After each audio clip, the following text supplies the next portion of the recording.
Agora a gente continua falando sobre essa expectativa da reunião entre os presidentes Lula e Trump com o especialista em relações internacionais, José Luiz Niemeyer. Obrigada pela sua participação com a gente aqui no Jornal da Manhã. Bom dia. Oi, Márcia. Um abraço a você, ao Nonato e aos comentaristas e o assinante da Jovem Pan. José, como é que você avalia tudo que se construiu até aqui na diplomacia entre Brasil e Estados Unidos, as relações que praticamente ficaram no limbo este ano, estão começando a ser reconstruídas e essa reunião pode ser o primeiro passo? Márcia, nos últimos 200 anos, as relações Brasil e Estados Unidos foram muito importantes para a estabilidade não só do continente americano, como um todo, as três Américas, mas também do mundo. Brasil e Estados Unidos foram importantes aliados no final da Segunda Guerra, quando os aliados começaram a recuperar o sul da Itália. A ponta do Nordeste brasileiro foi um vetor logístico fundamental para as forças aliadas e norte-americanas chegarem no sul da Itália. O Brasil cooperou muito com os Estados Unidos, por exemplo, durante a Guerra Fria, em situações específicas na América Central. Houve um acordo militar Brasil e Estados Unidos em 1952, um acordo importante. Brasil e Estados Unidos fazem parte do TIAR, que é o Tratado Interamericano de Assistência Recíproca.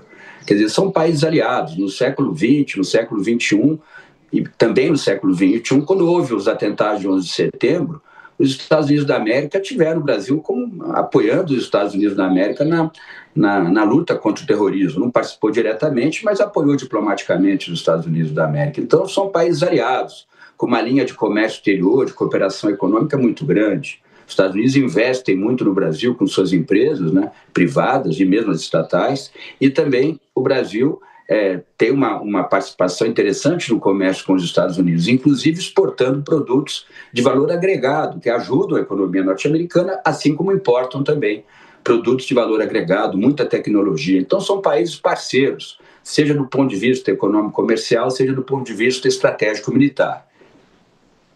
Mas agora a situação ficou um pouco mais complexa, muito nesta quadra desses últimos anos, porque ocorreram questões internas no Brasil, questões internas nos Estados Unidos.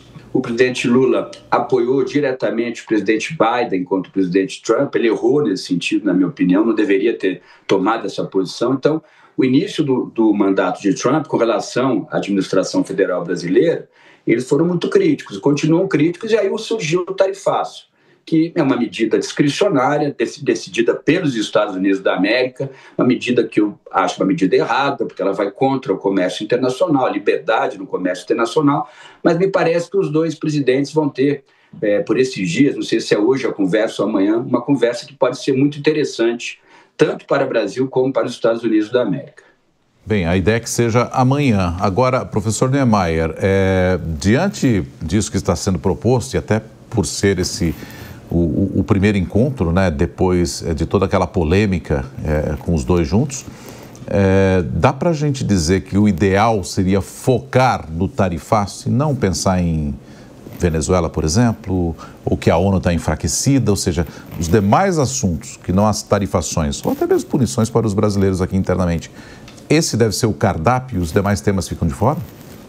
Donato, eu compreendo a sua ideia, acho que era uma boa ideia, mas o Itamaraty, nesse tipo de reunião, como é reunião de alto nível e presencial, os dois estão frente a frente com seus tradutores, eles vão querer explorar outros temas para poder ter sucesso naqueles que interessam mais no curto prazo.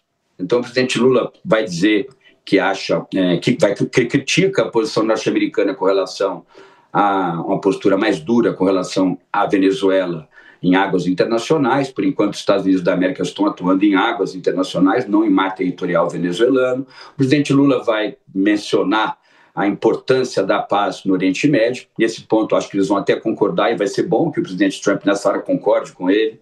O presidente Lula vai mencionar questões de soberania brasileira com relação aos temas da política brasileira, dizendo que os Estados Unidos também têm a sua soberania com relação aos temas de política interna.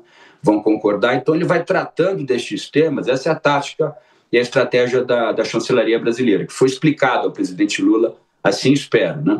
E aí, num certo momento, vai entrar o tema tarifaço. E aí, dentro do tarifaço, o presidente Lula, assim espero tenham passado a ele essa maneira de negociar, ele vai mencionar aqueles produtos que são mais sensíveis para o Brasil, inclusive onde o Brasil ganha mais na sua pauta de comércio exterior, e vai tentar negociar a questão do café, a questão da carne, a questão daqueles produtos que ainda não foram tarifados, mas que pode ter um retorno com relação às tarifas impostas pelo governo norte-americano. E o presidente Trump vai concordar com alguns, outros pode ser que ele não concorde, não é uma conversa de 10 minutos, é uma conversa longa e de alto nível, né? E também, neste momento, percebendo que o presidente Trump ficou talvez um pouco, ele vai mudar a postura, ele não gostou de algumas colocações do presidente Lula, o presidente Lula pode chegar neste momento da conversa, por exemplo, oferecendo uma parceria para a exploração dos minerais de terras raras, dos minérios de terras raras. Aí ele também vai dar uma oportunidade para o presidente Trump de se aproximar do Brasil nessa negociação. Então, é importante, sim, que outros temas sejam tocados, além do tarifaço, para o presidente Lula poder ter espaço na reunião para chegar a alguns pontos em comum com o presidente Trump. Tomara que isso seja possível. Essa é uma tática de negociação, né? Você trazer vários temas e tentar ganhar em alguns. O Brasil faz bem isso desde sempre. Espero que o presidente Lula tenha conversado com a chancelaria, com os assessores do ministro Mauro Vieira, para que desenvolva essa tática de conversa numa perspectiva eficiente.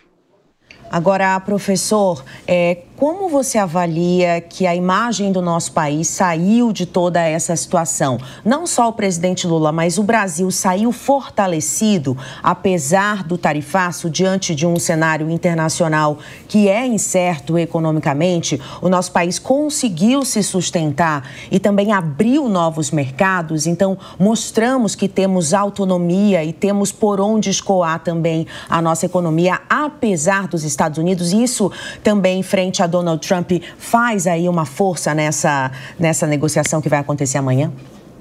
Márcia, do ponto de vista mais específico, no caso brasileiro e no caso de comércio exterior brasileiro, o Brasil conseguiu sim buscar outras oportunidades de comércio, né, de exportação, a partir do tarifaço. Então, a partir desta crise conjuntural, surgiram oportunidades. Isso é muito normal nas situações de crise, né?